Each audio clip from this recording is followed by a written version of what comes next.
Is that comfortable? You having a good time there?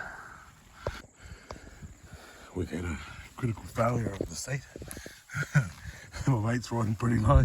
Probably lucky I didn't leave him on the side of the road back there. Yeah, not quite used to running this rig yet, so I better get this tidied up. My buddy will want to go home before he spills out the bottom, I suppose. He'll tell him run. Yeah, so I rearranged it. That strap had come undone, so obviously the saddle was down. I don't really want to bottom tip my new comrade out on my walk. It won't fare well for the remaining walks. Hey bud. Hey. Nice day to look into the sun, eh? And this turkey, like someone else here, has just put on a stack of beef. In fact, all three of us have put on a fair amount of weight since December, so that's why we're up in the hill. That's where we're heading today. Yeah, so since the last time, my little buddy here has joined us in December. What else? We went to Unleash the Power Within, Tony Robbins in Sydney. Walked on fire. It was an experience.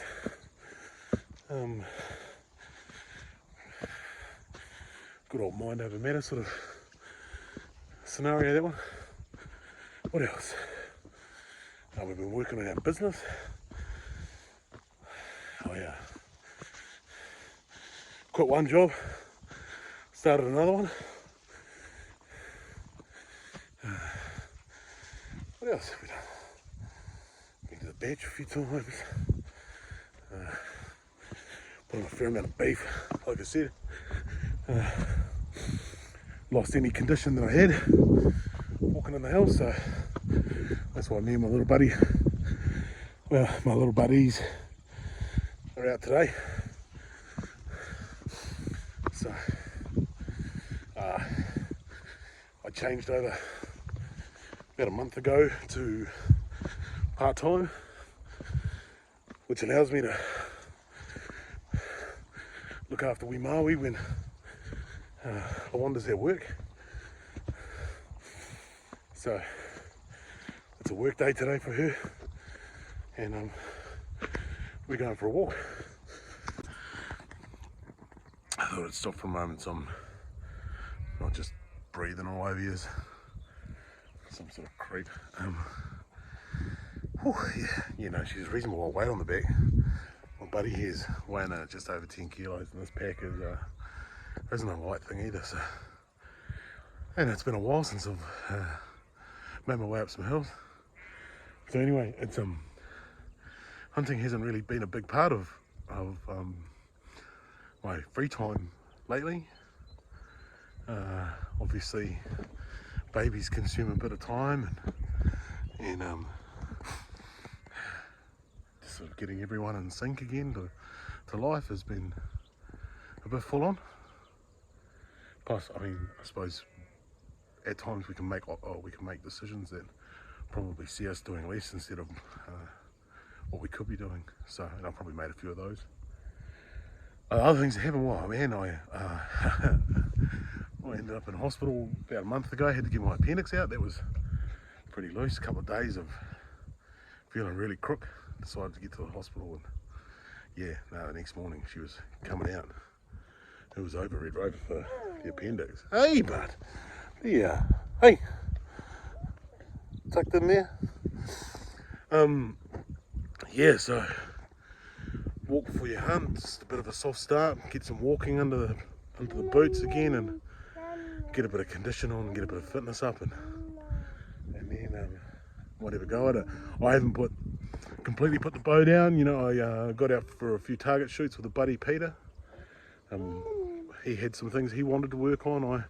I wanted to just get a few shots under the belt again, so some new arrows, some new broadheads, and then yeah, I'm cracked on and I'm good to go.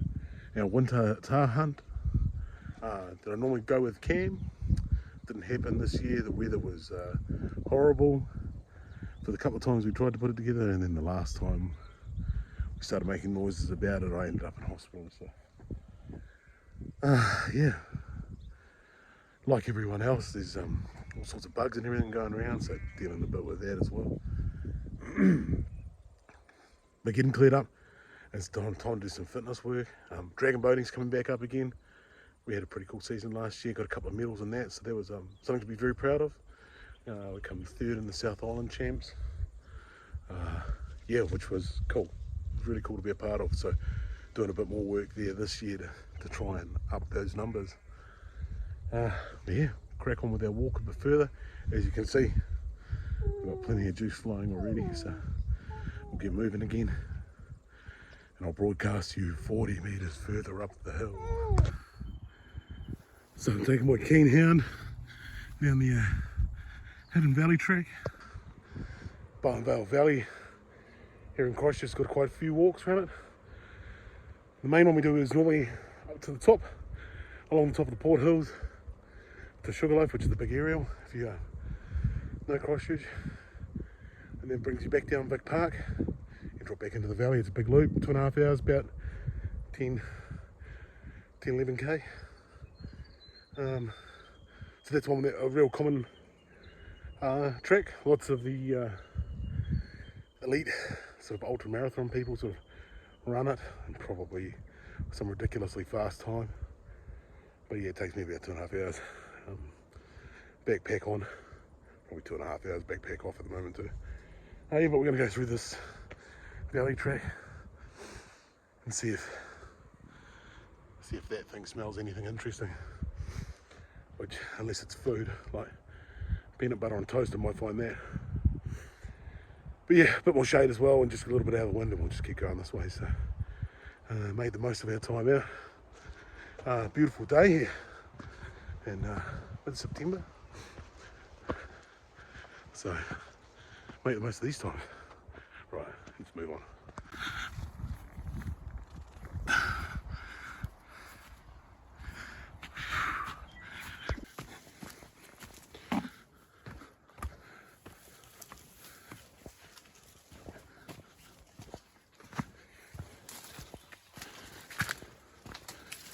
Steady. Pretty sit. Sit. Wait. Far. That's pretty obedient, eh? Yeah. I'm not sure which way to go from here. I get the feeling we probably go to our right, I suppose. But yeah. Oh yeah, no, that's a pretty crazy little track. It's downhill, plenty of shade, so that's pretty cool. Yeah, like I was saying, Barton Valley, heaps of walking tracks around here. Get you into the Port Hills, and it doesn't have to be all out in the open. Particularly when you do the big walk over the top, the last part's in the bush, just cruising down through there. We often just get off trail and miss through the bush, me and the dog. Probably won't do too much off trail stuff with this guy. Until go back there, buddy. I think he's asleep. I better check on him shortly, I suppose. Yeah, see, my little buddy's happy as. Hey, bud, having a good time? And the dog.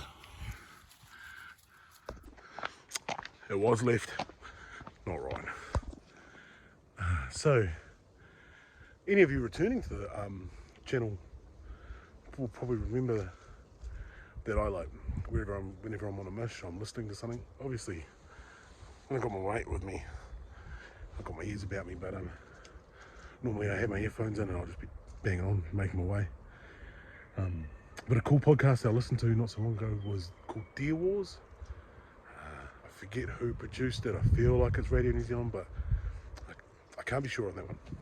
But Deer Wars, yeah, and it's about way back when, from the deer colours, government deer colours, through to the beginning of the choppers and the gunships, and then live capture. It's not a hard listen, it's actually really entertaining, and if you're into a bit of history, particularly around, the bush in New Zealand, and some fairly harrowing tales of some guys doing some things in helicopters that they probably weren't designed to do. Deer Wars is the one to listen to. It's not a massive listen. I think it's maybe 6 or 7 episodes, but really interesting stuff. So definitely worth a listen if that's your vibe on your way to work, or I don't know, if you're walking somewhere and you don't feel like being a part of that walk mentally, then chuck something on to listen to. Yeah, little endorsement. I thought I was throw up for that. I could endorse 100 other podcasts. I toyed with the idea of making a YouTube and podcast about podcasts, but we'll just stick to one thing at a time. Rightio, back on.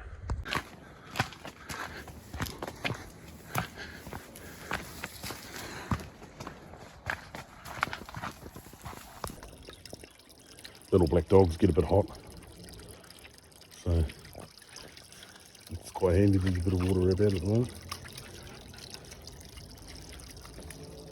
Be careful. So yeah, that's probably it from the walk before your hunts. We yeah, we'll kick on, just get back to the car I suppose. My mate was passed out, so he'll probably be keen for a feed and a lie down sometime soon.